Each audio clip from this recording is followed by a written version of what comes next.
பெண் காவலருக்கு பாலியல் தொல்லை அளித்த புகாரில் சஸ்பெண்ட் செய்யப்பட்ட டிஐஜி மகேஷ்குமாரின் சஸ்பெண்ட் உத்தரவு ரத்து செய்யப்படுவதாக தமிழக உள்துறை செயலாளர் தீரஜ்குமார் இந்த உத்தரவை பிறப்பித்திருக்கிறார். கூடுதல் விவரங்களை செய்தியாளர் சுப்பிரமணியன் வழங்கிட கேட்கலாம். சுப்பிரமணியன், வணக்கம். டிஐஜி மகேஷ்குமாரின் சஸ்பெண்ட் ரத்து செய்யப்படுவதாக தற்போதைய அறிவிப்பு வெளியாகி இருக்கிறது. இது குறித்தான முழு விவரங்கள் சுப்பிரமணியன். சென்னை காவல்துறையில போக்குவரத்து துறை இணை ஆணையராக பணிபுரிந்து வந்தவர் மகேஷ்குமார்.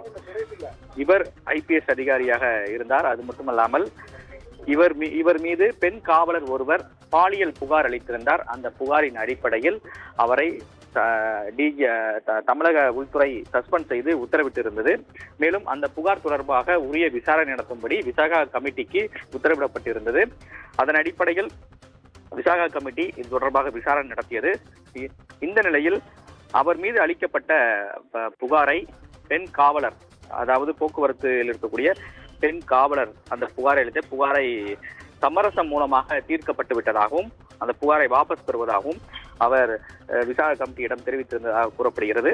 அதன் அடிப்படையில் இந்த புகார் வாபஸ் பெறப்பட்டதாக கூறி அதற்கான அறிக்கையை டிஜிபியிடம் விசாகா கமிட்டி அளித்திருந்தது. அதன் அடிப்படையில் அந்த அறிக்கை உள்துறைக்கு அனுப்பப்பட்டது. உள்துறை இந்த அறிக்கையை ஏற்றுக்கொண்டு டிஐஜி மகேஷ்குமாருடைய சஸ்பெண்ட் உத்தரவை ரத்து செய்து உத்தரவு பிறப்பித்திருக்கிறது. விவரங்களை வழங்கியமைக்கு நன்றி சுப்பிரமணியன்.